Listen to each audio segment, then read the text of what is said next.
Okay, today we are going to dive into a phrase that is honestly a total game changer for working on a team. It's all about showing respect, building trust, and, actually making smarter decisions together. Let's get right into it. So, I want you to picture this. You're in a big meeting, the pressure's on, the team's trying to make a really tough call, and suddenly all eyes are on you. They want your opinion. But here's the thing. You know for a fact that your colleague sitting right next to you knows way, way more about this specific topic. So what do you do? What do you say? How do you handle that moment without looking like you don't know what's going on? Well, this is where you pull out the magic phrase, to defer to someone. It sounds formal, but all it really means is you're choosing to step back and let someone else with more expertise make the call or lead the discussion. It's a super classy and effective way to pass the baton to the right person. Now, this is so important. Some people might hear the word defer and think it means you're giving up or showing weakness, but it is the absolute opposite of that. When you do it right, you're not stepping back, you're leading up. You are actively making a leadership choice to empower the real expert in the room, and that is what gets the whole team to a better decision. It's a power move, really. Okay, so theory is great, but what does this actually sound like in a real conversation? Let's walk through a quick scenario. Imagine two colleagues, Sarah and Mike, are trying to figure out a project deadline. So Sarah asks the question.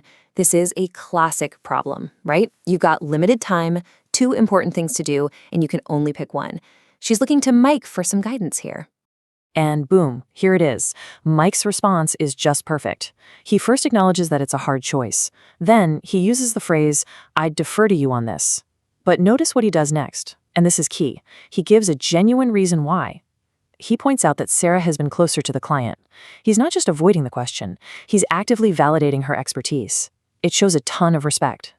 And that brings us to what I like to call the sincerity rule, which is maybe the most important part of all this. See, using this phrase is kind of like having a superpower. It only works if your intentions are good. There's a massive difference between deferring to someone because you genuinely respect their knowledge and just trying to get out of doing some hard thinking. Just look at this breakdown right here. On the left, that's the goal. You're using it to respect expertise, empower your team, and get to better results. Awesome. But the right side, that's the danger zone. You never, ever want to use this to dodge responsibility, or even worse, to hide the fact that you didn't do your homework. That will just kill your credibility.